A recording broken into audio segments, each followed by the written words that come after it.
হরে Krishna everyone, শান্তি servant of কৃষ্ণার আরেকটি নতুন ব্লগে আপনাদের সকলকে স্বাগত জানাই। আজকে দীর্ঘ অনেক দিনকার পর একটা নতুন ভিডিও নিয়ে এসেছি। আশা করছি আপনাদের ভালো লাগবে।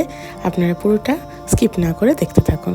আজকে আপনাদের কাছে নিয়ে এসেছি আমার পরম আরাধ্য গুরু মহারাজ শিল জয়পতাকা স্বামী গুরু মহারাজের ৭৭তম ব্যাস পুজোর যে দিন, সেই দিনেরই ভিডিও।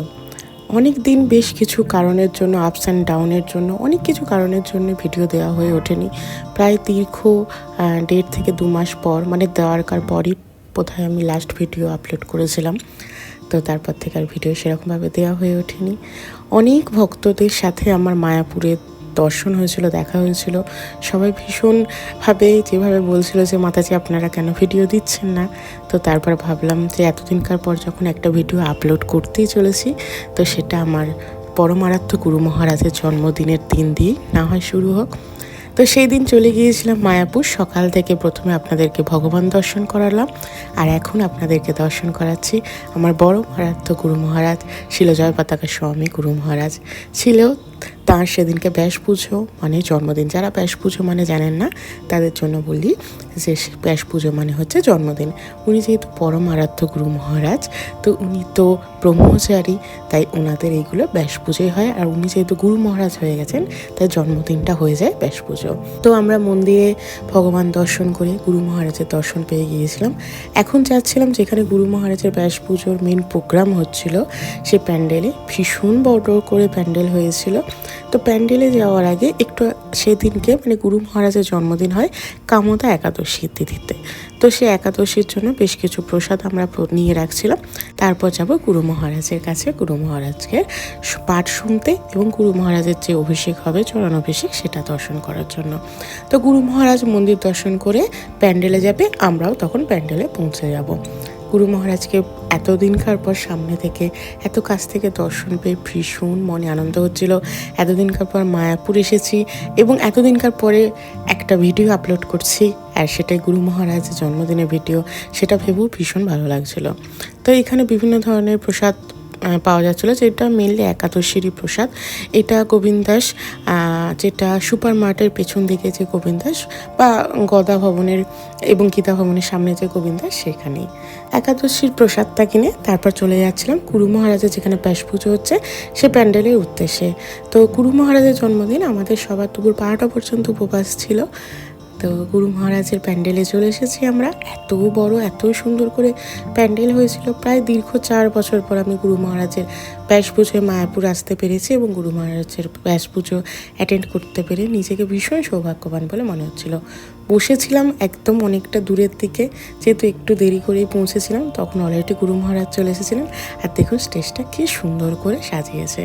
আপনাদেরকে সকালবেলা কিছু প্রবচন শুনে তারপরে এখন চলে যাচ্ছি নামহট্টের উদ্দেশ্যে। তো সেটাই এখন আপনাদেরকে দর্শন করাচ্ছি। রাত্রিবেলা মানে সন্ধ্যাবেলা গুরু মহারাজের আবার পাঠ আছে, তো তখন আবার যাওয়ার ইচ্ছা আছে, তখন আবার আপনাদেরকে দর্শন করাবো। তো গুরু মহারাজের ব্যাস পুজোয় সবাই গুরু মহারাজকে এতটাই শ্রদ্ধা, ভক্তি এবং ভালোবাসে যে দেখুন সবাই কত ভক্ত এসেছে। যারা রুম পায়নি তারাও কিন্তু নামহট্টের বিভিন্ন জায়গা থেকেছে শুধুমাত্র গুরু মহারাজের একবার দর্শন পাবে বলে। সেই জায়গায় দাঁড়িয়ে আমরা যদি গুরু মহারাজের এই ব্যাস পুজোয় না আসতে পারি, তো তখন মনটা একটু খারাপই লাগে। তো গুরু মহারাজের প্যান্ডেল থেকে গুরু মহারাজকে দর্শন করে চলে এসেছিলাম, আর একাদশী প্রসাদ নিয়ে এসেছিলাম। একাদশীতে গোবিন্দাস থেকে পিৎজা নিয়েছিলাম। এইগুলো একদম একাদশীর স্পেশালি প্রসাদ ছিল। সাবুর পোলাও নিয়েছিলাম, আর নিয়েছিলাম আলু পনিরের একটা সবজি। এছাড়াও আমাদের নামহট্টেতেও প্রসাদের ব্যবস্থা ছিল, কিন্তু সেদিন ভক্তদের এত ভিড় ছিল যে প্রসাদ পেতে পেতে অনেক দেরি হয়ে গিয়েছিল। তো তারপর একটু রেস্ট নিয়ে সন্ধ্যাবেলা মানে বিকেলবেলা করে চলে এসেছিলাম গুরু মহারাজের আবার প্যান্ডেলে, কারণ সন্ধ্যাবেলা গুরু মহারাজের আবার ক্লাস ছিল। তাই আমরা সমস্ত ভক্তরা দেখুন চলে এসেছি গুরু মহারাজের প্যান্ডেলে। আর এত সুন্দর লাইট দিয়ে সাজানো ছিল প্যান্ডেলটা। যারা আপনারা এসেছেন তারা ভীষণভাবে খুব গুরু মহারাজের ব্যাস পুজোটাকে নিশ্চয়ই উপভোগ করেছেন। আমি তো ভীষণভাবে উপভোগ করেছি। আর যারা আসতে পারেননি তাদের জন্য এই ভিডিওটা দেওয়া থাকলে আপনারা অবশ্যই দূর থেকে গুরু মহারাজকে দর্শন করবেন এবং এই ভিডিওটা কেমন লাগলো পুরোটা দেখে অবশ্যই কমেন্ট করবেন। তো চলে এসেছি সন্ধ্যাবেলা গুরু মহারাজের কাছে। সেদিনকে নিতাই সেবেনী মাতাজি, নারুগোপাল প্রভু সবাই পাঠ দিচ্ছিলেন এবং তারপর গুরু মহারাজ আসবেন, গুরু মহারাজের পাঠ দেবেন এবং তারপর একটা সাফারি অনুষ্ঠানেরও, প্রত্যেক বছর যেরকম সাফারি অনুষ্ঠান হয় এই বছরও সেরকম সাফারি অনুষ্ঠান ছিল। তো চলে এসেছে গুরু মহারাজ, পরমারাধ্য ছিল জয় পতাকা স্বামী গুরু মহারাজ কি জয়।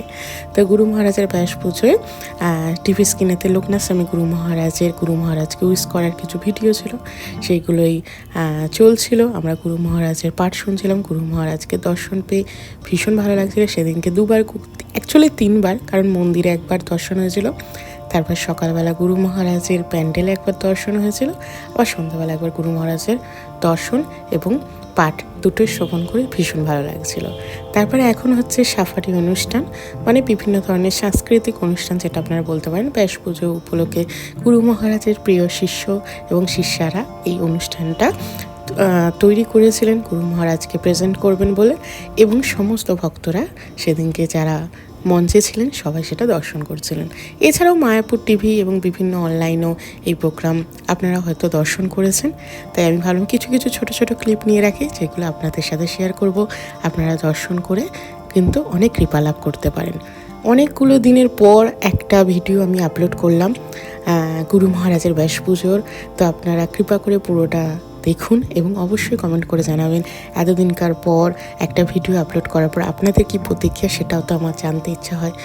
তো গুরু মহারাজের এই সাফারি অনুষ্ঠানে আমরা উপস্থিত থাকতে পেরে ভীষণ ভালো লাগছিল। আর এই গুরু মহারাজের তো ইচ্ছা আছে যে প্রত্যেক বছর ব্যাস পুজোয় আমরা যাব। কারা কারা গুরু মহারাজের ব্যাস পুজোয় গিয়েছিলেন তারা কিন্তু অবশ্যই কমেন্ট করে জানাবেন। আর যাদের সাথে আমার মায়াপুরে গুরু মহারাজের ব্যাস পুজোয় দেখা হয়েছিল তাদেরকে অনেক ধন্যবাদ। তারা অনেক বলেছিলেন যে ভিডিও আপলোড করতে, এবং তারা বলেছিলেন মানে বিভিন্ন ভক্তদের সাথে দর্শন পেয়ে আমার তো ভীষণ ভালো লেগেছিল।